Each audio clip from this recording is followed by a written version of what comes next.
My name is Denise Williams, and this year I will be riding with Black Girls Do Bike San Diego, and this will be my 4th ALC. Hey, my name is Marina Gonzalez. I am a first-time rider with the AIDS LifeCycle, and I am riding with Tour de France. My name is Mikey Marilit, and this is my first year riding for AIDS LifeCycle, and I'm with Team Rider Dykes. I was going through my Explore page and saw a ride with my current team, Team Rider Dykes. So the first ride I did with Rider Dykes, and I saw the only Filipino there that was like me and was out to her friends. I just wanted to be that Filipino girl who's also out and comfortable with her sexuality.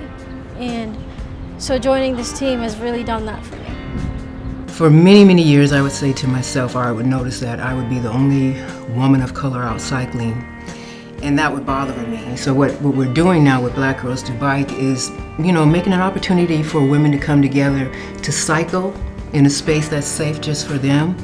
People of color are left out of things, and they don't feel like they belong because they don't see people that look like them, that is not for them.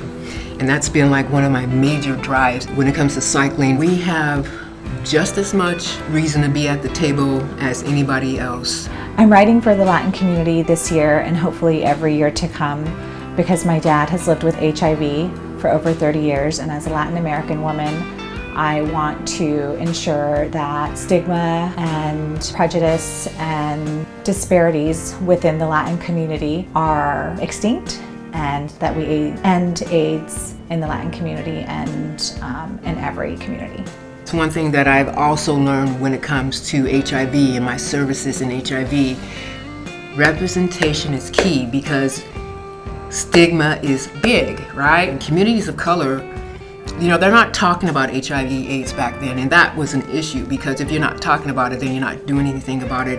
The stigma in the African American community is large, and some of that has to do with the fact that HIV is seen as a gay man's disease. It's sin, right? Or injection drug users, But when you start to look at HIV as something that can affect any member in your family, we have to be able to put aside that stigma and look at the health part of it and how how members of our community are dying left and right. Growing up in a small town agriculture community located in the Central Valley of California, the stigma around living with HIV was that you were gay or a part of the LGBT community, and that's not necessarily true. My dad living with HIV for over 30 years has been a struggle because we really don't talk about his HIV status. This experience has opened up more opportunities for me to have discussions and conversations that are more intimate, more real, and more personal, and emotionally connected with my family. And it has opened up a lot of conversations around stigma, secrecy, and not being transparent. And my hope is that for myself and my family, that we all come together and help each other be their best selves and love one another within the process. My family is amazing. They've supported me in all the ways they know how. They've bended all the rules that they learned from their childhood to their whole life, essentially, just for me. But, my culture has taught me that if something's too controversial, the go-to is to just not talk about it.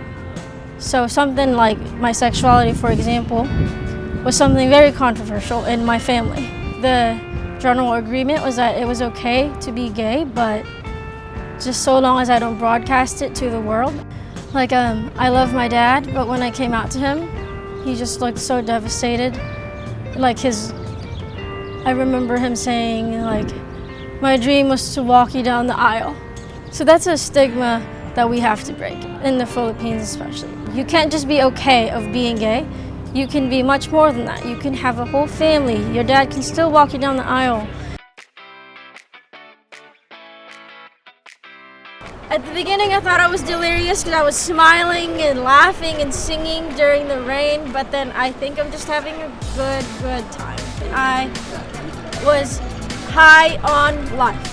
I was so excited and it just kept going, and I don't even feel that tired right now. I want to give a shout out to my teammates for being so awesome. Every time I catch up to them at the rest stops, they're like, yeah, Mikey.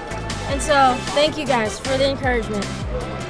My family is ecstatic that I am doing the AIDS Life Cycle. They are happy that I have dedicated so much time and energy and have found a community that is supportive. They've all donated to the cause, and I'm really proud and love them for supporting me in such a huge way. Is there a new crop coming up that are really into cycling, and they are not your average white male, and that's a good thing. There's plenty of room for everybody at the table. Everybody brings a different kind of variety, and that's what's really cool about it, is that we can bring so much to the table as a group of people as a whole. So I'm really excited about the possibilities in that respect too. This year, Black Girls Do Bike, we're here for the first time, and we are here to make a statement. We're here to make a presence.